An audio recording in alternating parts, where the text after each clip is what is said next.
आज से हम भगवत गीता के कुछ प्रसंगों पर चर्चा शुरू करेंगे। भगवत गीता भारतीय दर्शन का एक बहुत ही महत्वपूर्ण ग्रंथ है। सारे उपनिषदों का सार लेकर उसकी रचना हुई है। जब हम कहते हैं कि भगवत गीता में उपनिषदों का सार है, तो इसका क्या महत्व है? इसका महत्व यह है कि उपनिषदों में भारतीय दर्शन की विभिन्न धाराओं के सारे बीज विद्यमान हैं और काफी कुछ उनका विस्तार भी उपनिषदों में हुआ है। इसलिए उपनिषदों में ही भारतीय दर्शन के मूल स्वरूप को हम अच्छी तरह देख सकते हैं। अब भारतीय दर्शन की अनेक धाराएं हैं, उन सब में अलग अलग चिंतन है, विचार है। उन सारे चिंतनों, सारे विचारों का सार लेकर भगवत गीता का निर्माण हुआ है।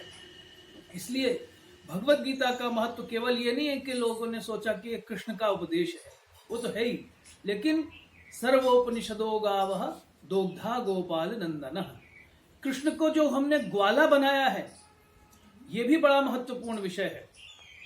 हमारे देश में कहानियों के माध्यम से, आख्यानों के माध्यम से बात को कहने की बड़ी अच्छी परंपरा है। इसलिए हमने क्या कहा, कृष्ण ग्वाला है। और लोक कल्पना में वो ग्वाला इसलिए है क्योंकि वह गायों का गैयें चराता है, इत्यादि इत्यादि। लेकिन दर्शन की परंपरा में जब हम कृष्ण को ग्वाला कहते हैं तो वो बात भी इस पद्य में आती है, सर्वोपनिषदो गावः दोग्धा गोपाल नंदन।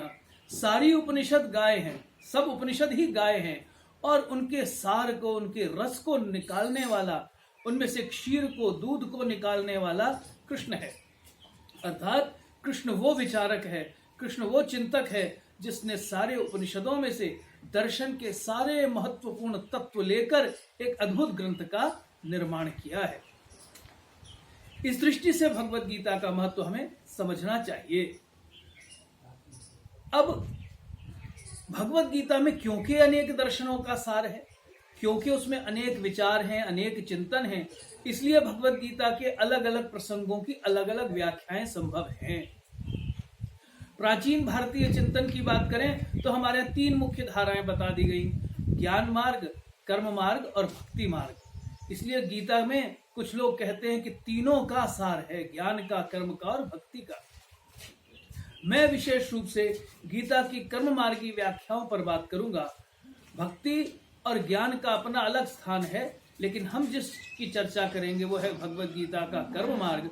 और कर्म मार्ग का मतलब है कि हम अपना अपना कर्म निश्चित रूप से, बिना किसी हिचक के, बिना किसी भ्रम के, बिना किसी संशय के अपने काम में जुटे रहें, अपना कर्म करते रहें। उस दृष्टि से मैं गीता के जिन श्लोकों का भाव लूंगा वो होगा गीता में आत्म प्रबंधन।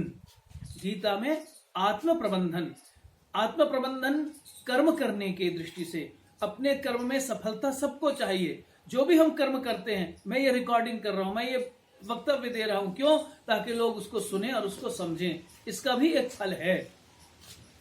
तो बिना फल के कोई कर्म नहीं होता।